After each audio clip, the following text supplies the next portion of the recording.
It's a question that I can't answer myself. I have to ask Abraham. When we're in the non-physical, does our source, does our energy change? Do we just stay on one path as just a single entity, a single being? Or does our energy somehow get dispersed into different beings? Will I always be me, or will I be separated from me into different entities? It's not easy to get your thoughts around non-physical, is it, from the physical format, because you keep wanting to make non-physical like physical. But we're going to give you a very clear and leading edge response to your strong question. You're going to like this. First, we want to say that as you stand in your physical body and you try to contemplate the non-physical, often you get a very distorted view because you think that the non-physical is energy, non-place, non-face, non-skin, non-body, non-physical, and therefore you automatically translate that to mean a diminished experience. And we would like to call your attention to the fact that the non-physical is the basis of what is physical. So what is physically focused, meaning all of you and all of this, is a part of what is non-physical.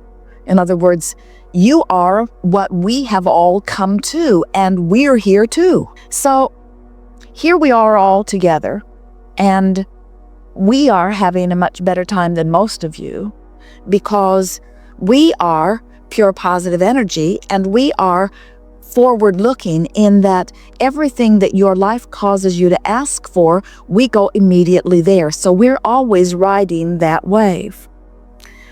So we want you to try to get a sense of this cycle that non-physical becomes physical, becomes non-physical, becomes physical, becomes non-physical, becomes physical, becomes non-physical. In other words, this is the eternal cycle that we are all about.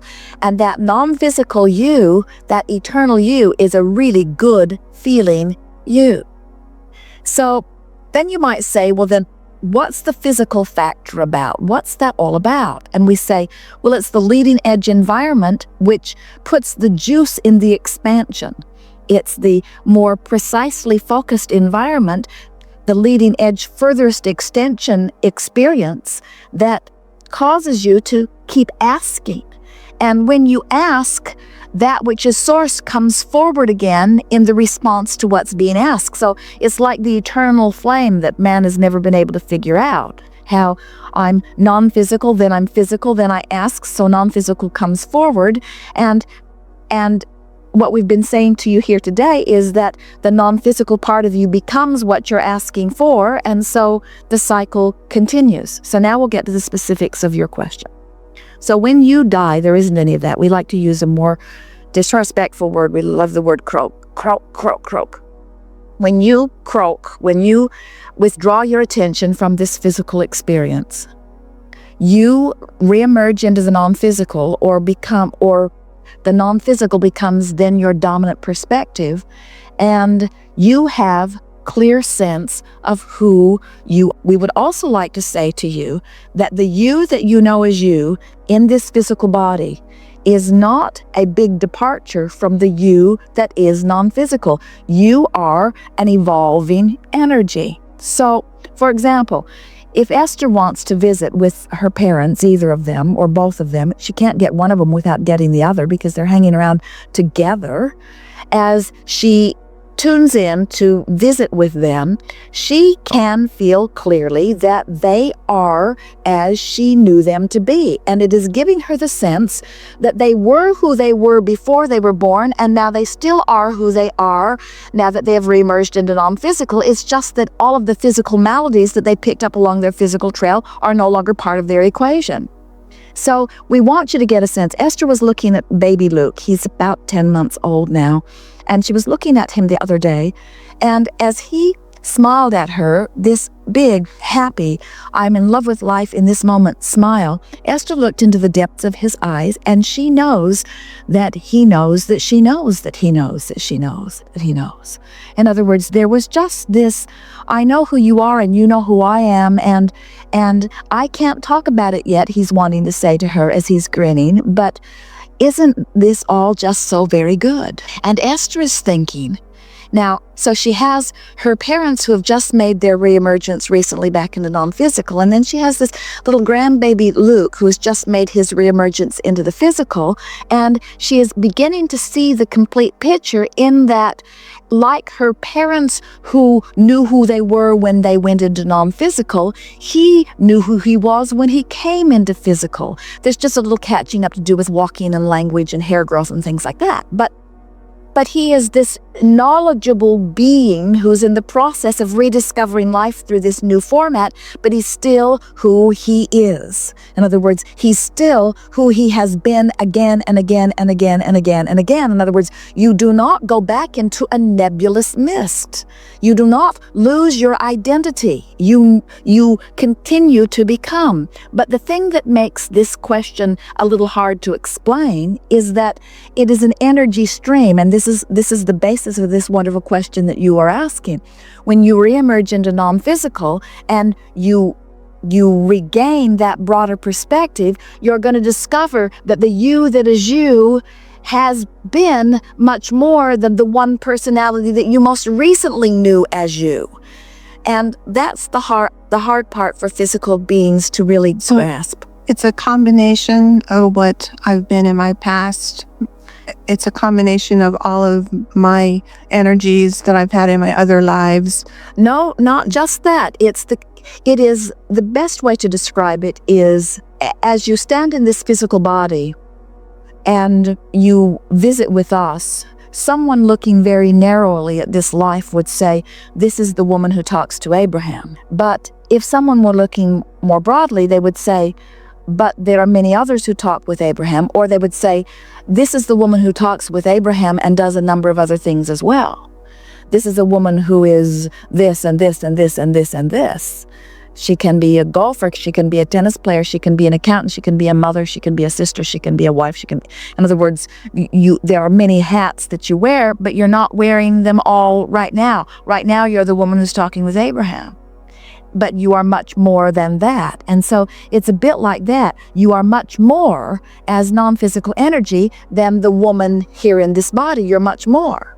But when you reemerge from this woman who is here in this body back into non-physical, you will so seamlessly don that persona that you won't miss being the woman who is here in this physical body. It's much easier to explain to you from this side. So then you get back, we'll have a talk about how long are we non-physical, and is it a mere second? Well, you see, if you are looking at it, if you are trying to make the human you the linear continuum, then you're trying to then you're doing things like, well, let's see, I couldn't have been that person and that person because they overlapped. That one wasn't dead before that one was born, so that won't work. And we want you to understand that it is not like that, because the non-physical energy that you would call your source or soul could be present in many humans simultaneously. That's what you refer to as soulmates. It's what we refer to as the way it always works for all of us. In other words, non-physical energy is eagerly and actively. You got to look at it in this way. As we're visiting with you here, we are non-physical energy that Esther is accessing, but what Esther is accessing is not all that we are. And so as you begin to look at non-physical as a stream, but it's hard for you because when you look at it as a stream, then you lose your sense of identity within it. And so just think in terms of thought. We want you to realize that you are thought and you are a thinker of thoughts.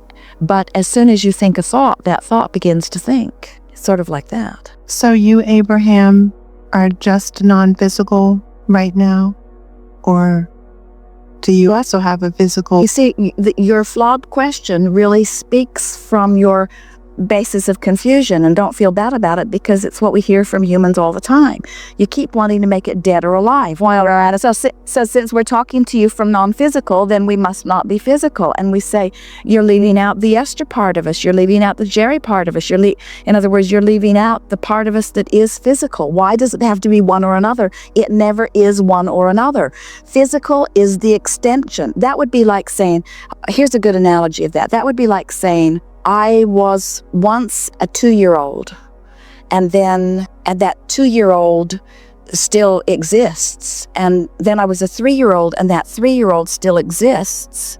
And the woman that I am now has no relationship to the 2-year-old, 3-year-old, 4-year-old, 5-year-old. And you say, no, that isn't right.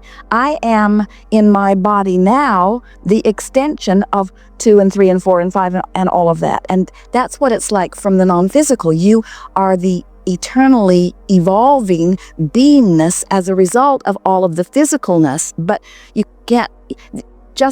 never cease being, and you never cease evolving.